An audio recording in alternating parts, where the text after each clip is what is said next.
Il y a tout de même une espèce de phraséologie de l'extrême gauche qu'on voit maintenant se déployer dans le débat public et qui occupe une place, si vous voulez, qui est totalement disproportionnée par rapport aux troupes que représentent ces groupes. Alors je vous le dis très vite, c'est-à-dire les néo-féministes, les indigénistes, dans les universités, qui sont... Donc est-ce que le monde est plein d'idées progressistes devenues folles ? Pour paraphraser Chesterton, non? Alors là, une petite précision de vocabulaire s'impose.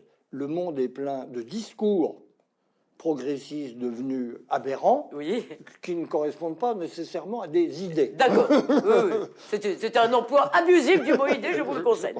D'accord. Très bien. Parce que d'idées, je ne vois point, ou guère. Et quand elles arrivent noir sur blanc, généralement, elles font modérément recette. Oui. Mais je vois des affects très puissants.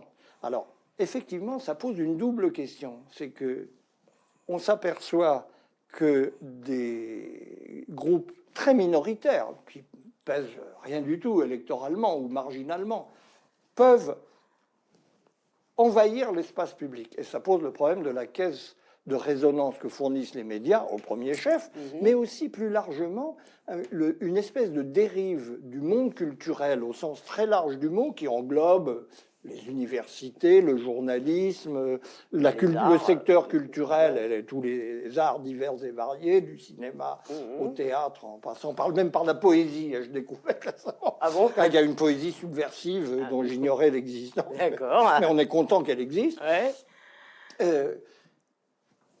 En décalage total avec ce que représente la population. Mais au-delà de ça, il ne faut pas s'illusionner.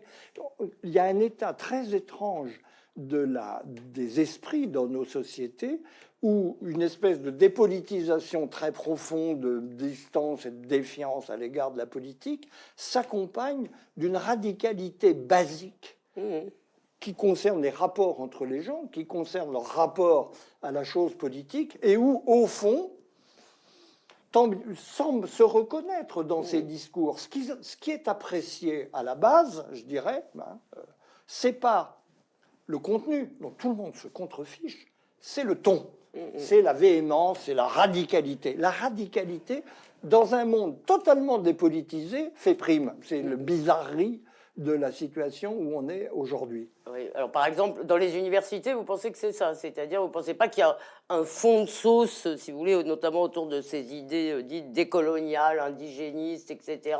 Qu'est-ce que ça représente en réalité? Ouais, ça fait un peu jonction avec l'islamisme. Non, mais bien sûr. Ça ne représente pas rien. Non, mais ça ne représente pas rien en termes de poids de discours, en termes de conviction profonde et de comportement des gens, très peu. C'est ce décalage. Mais c'est le discours chic, c'est le discours tendance, c'est ce qui fait prime, c'est ce qu'on aime entendre, même si on n'en a rien à faire sur le fond. C'est quand même bien un discours du nouveau monde. Alors, ce n'est pas le nouveau monde de Macron, mais vous avez certainement entendu parler, je n'ose penser que vous l'auriez regardé, mais vous avez dû entendre parler de la soirée des Césars, où il nous a tout de même été donné de voir une dame compter les Noirs, chose qui, tout de même, ne se faisait pas dans notre pays avant. Non, c'est pour le moins.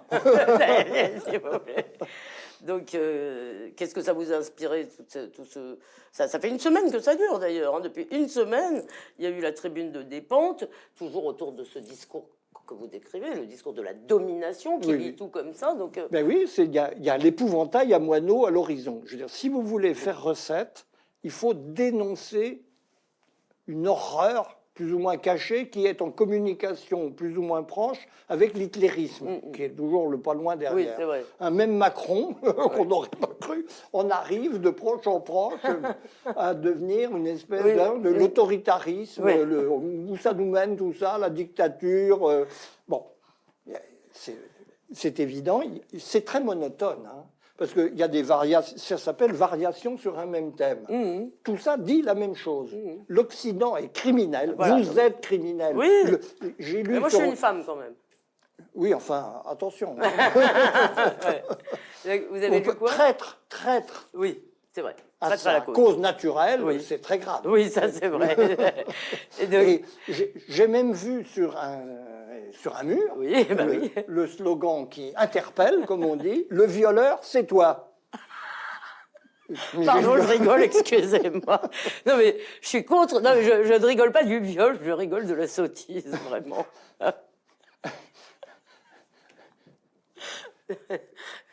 Ça vous interpelle. Oui, ça m'interpelle. J'ai fait mon examen de conscience. Et alors? Ben, je suis vierge de tout soupçon. Bon, très bien. Mais enfin, vous avez une preuve? Ah ben non, j'en ai pas. Voilà, Ben, alors, j'en ai pas. oh J'en ai là pas. là là là. Donc, non mais donc oui, il y a quand même, si vous voulez, une espèce de logique anti-occidentale. Oui, voilà, vous avez l'Occident est criminel et puis on décline à partir de là. Alors ça prend des formes raciales, ça prend des formes patriarcales, etc. Et il y a dans l'horizon, ça prend des formes écologiques. Il y a un personnage qui me paraît devenir une des cibles qui, derrière Hitler, est le vrai père spirituel de notre mal fondamental, de notre criminalité intrinsèque, qui est Descartes. Ah oui, bah oui, évidemment. On va pas tarder à le déboulonnner, celui-là. Je sens ça. Il battait sa femme? Non. Il en avait pas. Ah oulala. Mais il a maltraité la bonne, je crois. Oui, d'accord. Ah oui, non, mais Descartes, parce qu'il a fondé la rationalité occidentale. C'est ça, voilà, c'est bien sûr, la raison. Donc, non, mais vous avez raison. c'est une variation sur un thème unique Oui. qui se décline dans différents horizons avec une sorte de pathétique et d'intensité affective qui est ce qui parle à la société. Le contenu n'a aucune importance, mais il y a ce fond qui, pour les uns, est perçu sous le signe d'une culpabilité où visiblement ils trouvent un grand plaisir. Et je pense qu'il faut parler du masochisme de masse en Occident, Oui. qui est quand même curieux. Hein, la jouissance dans la souffrance. Bien sûr. Soft, hein, parce que j'y pense et puis j'oublie. Ça n'empêche pas de prendre des vacances tranquilles. Bah, heureusement. Oui. Mais ça, c'est accepté. Et puis, d'autre part, l'affect virulent, dénonciateur, qui est le seul discours audible dans l'espace public aujourd'hui. La dénonciation. Oui, la dénonciation des puissants. La désignation impuissante des puissants. D'accord. Alors, moi aussi, de la domination. J'ai tendance, comme vous, à me dire, pour me rassurer aussi, que ce sont des groupuscules. Par exemple, du côté des féministes, effectivement, je crois que Virginie Despentes ne représente pas la grande masse, ni des féministes d'ailleurs. Elle a une audience. Ni des femmes. Oui. Mais je ne crois pas qu'elle représente la grande masse. En revanche, ce qui peut inquiéter, c'est tout de même une fracture générationnelle. C'est-à-dire qu'on voit tout de même dans les jeunes générations, ces discours progressent beaucoup plus. Et on peut se demander justement, si vous voulez, si dans le fond, on n'est pas en train de vivre en quelque sorte le chant du cygne du vieux monde incarné par vous, cher Marcel Gauchet, le mâle blanc. C'est-à-dire, je suis quand même assez frappé, moi, par le fait que... La proportion de mâles dans la population ne me paraît pas diminuer significativement. Oui, mais ceux qui sont la proportion de mâles prêts, si vous voulez, à défendre leur point de vue ouvertement, à dire que toute cette affaire de MeToo devient folle, excusez-moi, elle est très très faible. Vous n'êtes pas beaucoup. C'est le masochisme de masse que j'évoquais à l'instant. Non, c'est la peur. Il y a les deux, il y a les deux. Des gens, enfin, écoutez, dans les... Mais chérie, fais-moi peur, c'est un vieux thème. Hein. Oui, mais dans les universités, là, pour le coup, c'est tous les jours que qu'on vire des profs parce qu'ils ont fait une blague ou pas une blague, parce qu'ils ont dit un truc. Donc, il est en train de se passer quelque chose. L'université est l'université, disons essentiellement, les ex-facultés de sciences humaines, de lettres et de sciences humaines, dont on ne sait plus trop comment les appeler d'ailleurs. C'est très particulier. C'est beaucoup de monde. Hein. Bah donc c'est significatif.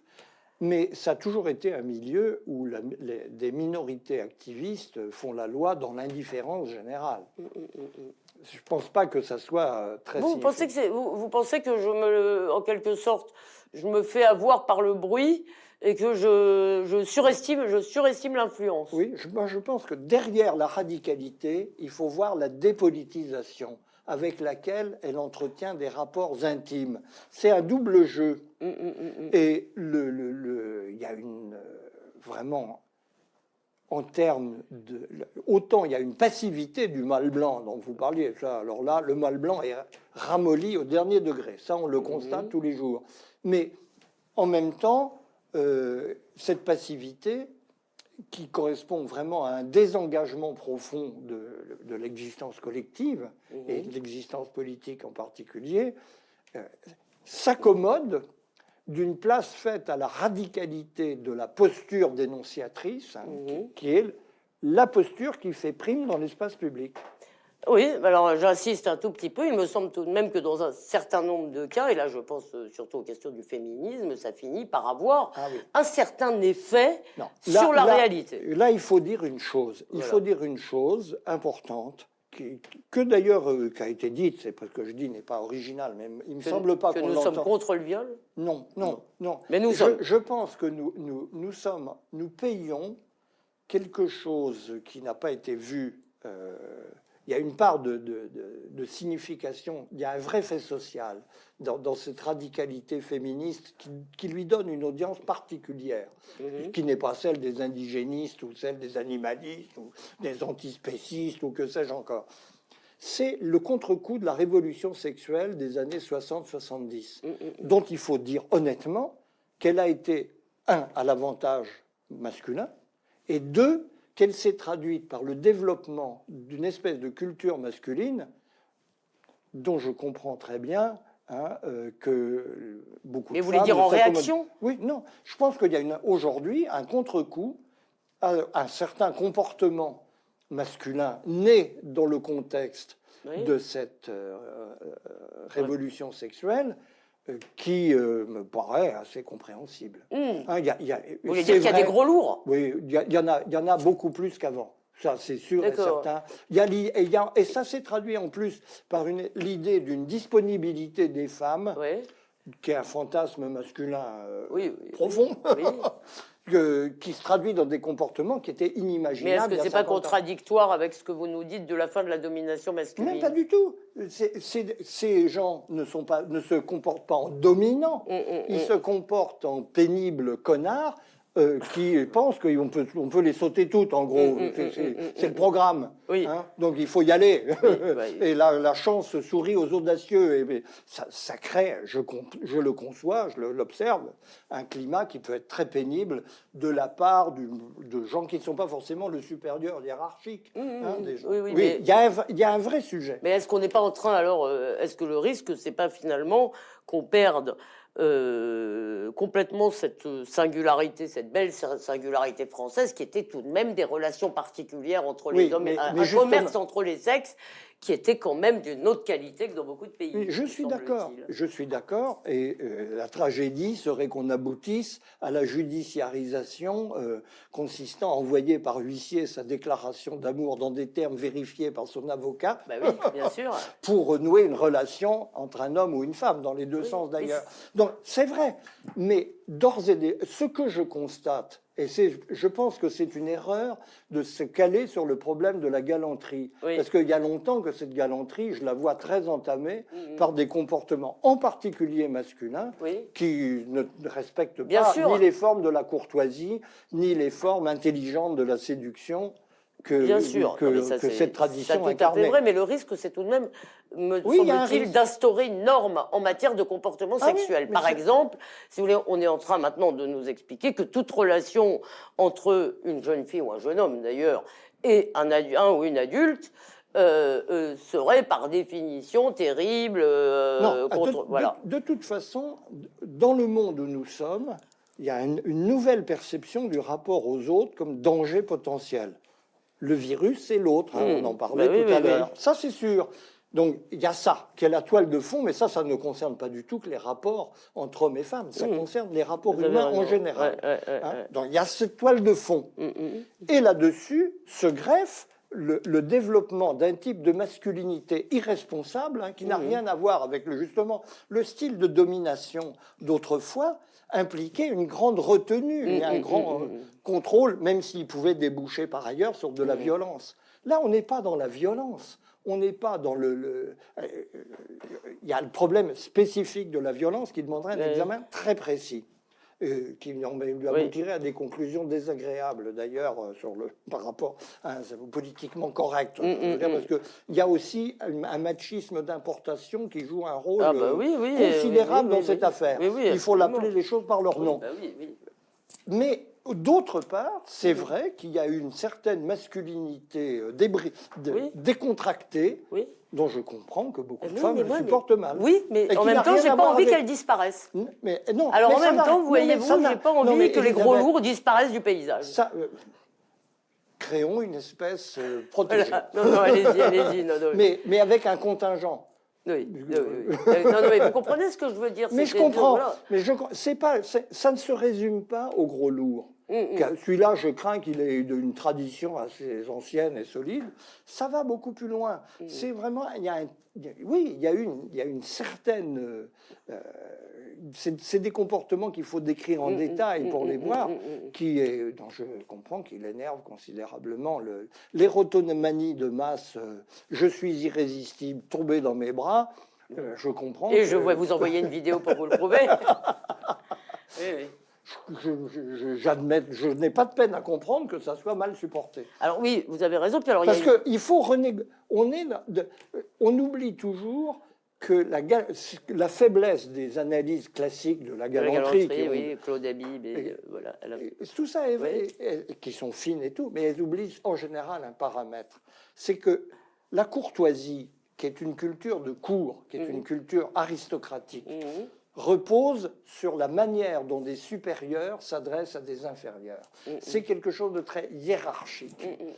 Dans un monde égalitaire a une propension à ne pas avoir de manière. Bah oui, évidemment. Et oui, et donc... oui. Et ça touche aussi les relations entre moi, les hommes et les femmes. Moi, je suis pour les manières, mais oui. je pense qu'il faut les réinventer. Parce on ne peut plus être dans la politesse du grand seigneur qui s'adresse à ses inférieurs sur le mode de la courtoisie, ça peut plus, dont les femmes éventuellement, ça peut plus marcher comme ça, de toute façon. Alors ça a déjà beaucoup évolué, dans des milieux sophistiqués, ça a considérablement changé, mais à l'échelle de la société de masse, je pense qu'il faut honnêtement... Si on veut calmer le jeu, d'ailleurs, dans ces affaires qui nous conduisent en effet vers des issues funestes, il faut observer les choses telles qu'elles sont et les dire froidement. Et alors, il y a une dernière chose sur le sujet, tout de même, il y a une donnée un peu nouvelle dans ces questions, qui est que on voit des jeunes qui à la fois sont souvent bas bleus, même très prudes, etc., et qui en même temps, alors c'est peut-être pas les mêmes, mais enfin en même temps, on nous dit que c'est une génération... qui se met au porno très jeune, qui fait ses premières expériences sexuelles dans cet imaginaire-là, et c'est pour ça d'ailleurs, je voudrais dire un mot sur elle, qu'on voit des jeunes filles qui se prêtent à toutes sortes de choses et qui se retrouvent après sur les réseaux sociaux, et donc beaucoup se suicident. Donc, si vous voulez, ça me semble un peu contradictoire avec cette question de la liberté sexuelle, justement. C'est-à-dire, d'un côté, on est très prude, et puis d'un autre côté, oui, on n'est que dans le porno, en fait. Mais la liberté sexuelle, c'est quelque chose de très difficile à gérer. C'est presque une contradiction dans les termes. Mais oui, donc, parce que ça met en jeu des fantasmes fondamentaux, dans les deux cas, dont la rencontre relève plutôt du miracle que de l'harmonie préétablie. Il n'y a pas de rapport sexuel, comme disait l'autre. Et je crois que c'est comme ça qu'il faut se poser la question. C'est-à-dire, je crois que on est obligé, d'une certaine manière, dans un contexte de liberté, de repenser ce que veut dire la sexualité dans la société. Et l'imaginaire de la sexualité, l'explosion de la pornographie, qui est un des traits culturels fondamentaux, alors qu'on nous expliquait, quand j'étais petit, moi on nous disait, mais ces choses abominables, ça va disparaître dès que les gens seront libres. Eh bien c'est le contraire. Plus ils sont libres, plus ils sont pornographes. Et puis alors les cinémas de porno de votre enfance sont bien dépassés entre nous. Et c'est là, c'est pour les maternelles maintenant. Voilà. Mais qu'est-ce que c'est Alors là où il y a un vrai sujet pour moi, c'est la pornographie. C'est qu'est-ce que ça représente. Aujourd'hui, si j'ai bien compris, le commerce des images pornographiques californiennes dépasse le budget de Hollywood. Non. Oui. Ça rapporte beaucoup d'argent. Et il y a une Porn Valley, comme vous savez, qui à côté de la Silicon représente une autre face de ce monde où coexistent l'industrie de défense, l'industrie cinématographique et l'industrie pornographique. Et le puritanisme, bien sûr. Avec un appareil juridique très efficace pour le défendre. Il faut s'interroger sur ce que ça représente. Et avec les phénomènes que vous décrivez, qui est l'aliénation de jeunes femmes qui se disent non mais je suis une conne si je. Oui, il faut que j'ai l'air cool. Oui, il faut que je sois cool. Il faut que je sois dans le coup, quoi. Comme dans les séries américaines que je regarde toute la journée. Eh ben oui, ça donne des catastrophes. Oui, c'est vrai. Donc là, c'est une question. Il faut, non pas, il ne s'agit pas d'interdire, de censurer, non, il s'agit de comprendre. Qu'est-ce qui se passe là-dedans? De comprendre et donc ça veut dire une chose de fond, mais alors là, qui nous emmène très loin, c'est qu'il y a un imaginaire masculin de la sexualité qui ne colle pas nécessairement de manière automatique avec l'imaginaire propre des femmes. Mais, autrement dit, il y a une certaine discordance des sexes qu'on retrouve sous forme de guerre sociale. Oui, mais cette discordance des sexes, c'est aussi ce qui fait l'intérêt de la chose. Oui, mais faut bien. Si vous voulez, on peut pas prôner l'idée que les sexes pourraient être transparents complètement l'un à l'autre. C'est pas quelqu'un qui connaît la psychanalyse comme vous qui va me dire ça d'ailleurs. Je ne rêve de rien de tel. Mais ça veut dire quelque chose de précis, c'est que cet imaginaire, il faut le domestiquer, il faut le maîtriser, il faut lui donner une forme sociale acceptable, et il ne l'est pas toujours. C'est vrai, mais peut-être faut-il déjà accepter l'idée que le désir ne fonctionne pas tout à fait quand même de la même façon chez les hommes et les femmes. Non, voilà, oui, c'est une bonne nier. Mais voilà, c'est de ça. Égalité ne signifie pas malheureusement réversibilité. Oui, et pour finir sur le point sur lequel on a commencé, il faudrait peut-être aussi qu'on trouve un moyen de limiter l'influence de petits groupes, si vous voulez, qui au lieu d'éclairer le débat, ne font que le bloquer, l'obscurcir et le rendre pratiquement impossible. Ça, c'est la responsabilité fondamentale des médias, qui sont, de ce point de vue-là, dans l'enfance. Ils font n'importe quoi parce qu'ils n'ont jamais réfléchi à leur rôle dans la vie sociale, en réalité. Et là, on sait aussi un des gros défis. Si, ils pensent, excusez-moi, là, depuis MeToo, ils pensent que leur métier consiste à faire avancer le bien. Le salut du genre humain. Et du genre féminin. Mais parce qu'ils ne réfléchissent pas à ce qu'ils font. Oui. Parce que vous savez qu'il y a des cellules maintenant. La notion d'effet pervers n'est pas arrivée jusque dans ces cervelles-là. C'est vrai, parce qu'il y a des cellules maintenant dans beaucoup de médias. Il y a Mediapart, il y a une journaliste qui travaille à plein temps sur les turpitudes masculines. Si vous voulez, c'est vraiment son métier. Eh ben, c'est intéressant comme métier. Voilà un métier d'avenir. Quel joli métier que voilà. Allez, un dernier mot avant de nous séparer sur l'arrêt de la Cour de cassation qui a confirmé le 4 mars la requalification en contrat de travail du lien entre Uber et un chauffeur. Donc assurant ainsi que le statut d'indépendant n'est que fictif. Alors, beaucoup de commentateurs se réjouissent en se disant c'est un coup d'arrêt à l'ubérisation de l'économie. Et vous? Est-ce que... Bon, je sais pas si on ne peut pas vraiment savoir si c'est un coup d'arrêt en réalité, mais est-ce que c'est une bonne chose sur le principe, si vous voulez, de revenir un peu sur ce que vous avez appelé, je crois, dans une discussion, la désalarisation? Oui, je tends à penser qu'il faut en tout cas avancer dans cette direction avec prudence et avec réflexion. L'argument en faveur de l'ubérisation, c'est l'ouverture de nouveaux bassins d'emploi. Oui. C'est un bon argument. Oui. Est-ce que, par définition, je suis tenté de le penser, je me dis tout de suite, je pense qu'il vaut toujours mieux travailler que ne pas travailler, pour 1000 raisons. Oui, bien sûr. A priori, je suis plutôt favorable à toute mesure qui va dans le sens de permettre à des gens d'entrer, fût-ce par la petite porte, sur le marché du travail. D'accord. Après, en effet, est-ce que la désalarisation, c'est-à-dire en fait l'abandon des salariés à leur sort... Oui, c'est-à-dire il n'y a aucune protection. Aucune protection, et c'est-à-dire en réalité dans les sociétés humanistes, quand même au total où nous sommes, à la collectivité. Parce que sans protection sociale, on les soignera quand même. Et c'est le cynisme des gens qui utilisent ces techniques que de se dire que c'est un transfert des charges vers la collectivité. Le jour où le chauffeur Uber, qui n'a jamais payé de cotisation, sera au bord de la retraite, on ne le laissera pas mourir de Oui, faim. mais enfin, s'il tenait les murs dans sa cité plutôt que de conduire son Uber, je veux dire, vous devriez payer aussi. Oui, La mais question, c'est quand même tout de même de savoir, parce que, bon, vous avez parfaitement raison, rien ne nous indique que ces 28 000 chauffeurs Uber auraient un emploi salarié, si vous voulez, et donc on peut se dire c'est peut-être mieux que rien. La question est plutôt une question de dynamique, c'est-à-dire au moment d'ailleurs où la Cour de cassation se prononce sur Uber, les caisses d'épargne, elles annoncent qu'elles vont transformer leurs agences et que leurs salariés vont devenir un peu des auto-entrepreneurs. Donc, si vous voulez, donc ça a l'air d'être un mouvement de fond. Et ma question est, est-ce que le seul horizon, dans le fond, qu'on puisse progresser, qu'on puisse proposer à nos sociétés, ou dont on puisse rêver, c'est une société dans laquelle il y aura moins de protection, dans laquelle, je veux dire, toute réforme est une régression, en quelque sorte.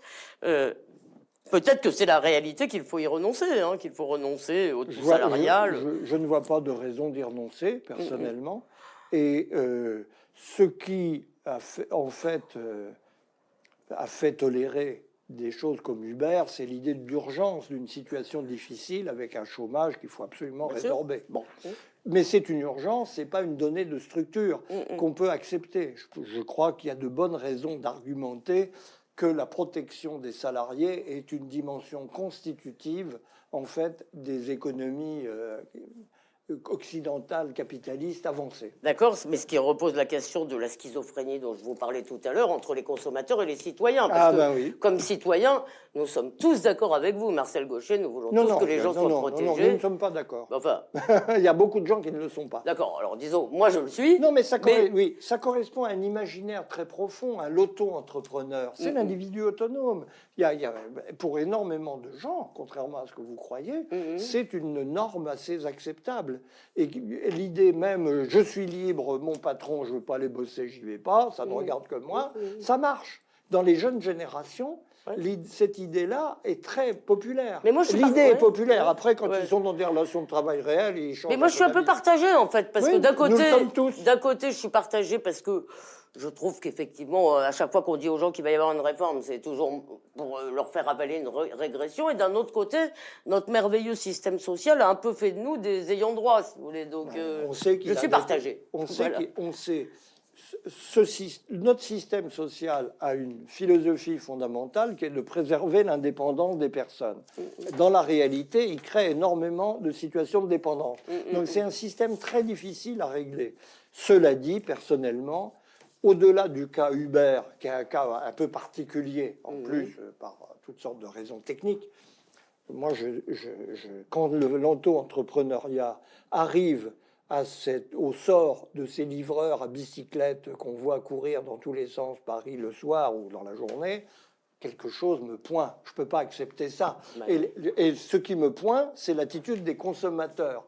Mais pour rien, je préférerais me passer de dîner que de devoir mon dîner à un esclave que je paye 5 € pour un travail de chien, sous la pluie, que sais-je, dans une circulation infernale. Il y a quelque chose, une absence, si je puis dire, de réflexion morale, au sens le plus élémentaire du terme, dans le comportement de ces consommateurs, pour en général des gens très bien qui ne sont que pour le bien de l'humanité. Est-ce que c'est pas précisément la situation que décrivait Christophe Guy, lui, dans le fond, dans son dernier livre, où il disait, finalement, si vous voulez, il y a la France qui gagne, enfin, la partie gagnante de la société a besoin tout de même de tous ces ploucs il faut bien s'occuper de leurs mômes, il faut bien faire leur ménage, il faut bien faire la plonge dans les restaurants où ils vont, etc., etc., etc.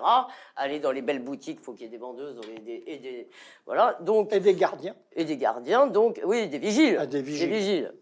Et donc, je veux dire, dans le fond, est-ce que c'est pas consubstantiel à la société que nous sommes en train de créer ? Ça paraît consubstantiel. Je veux croire que c'est un mauvais moment à passer. Et que, malgré tout, ces gens qu'on ne regarde pas, finalement, les soutiers,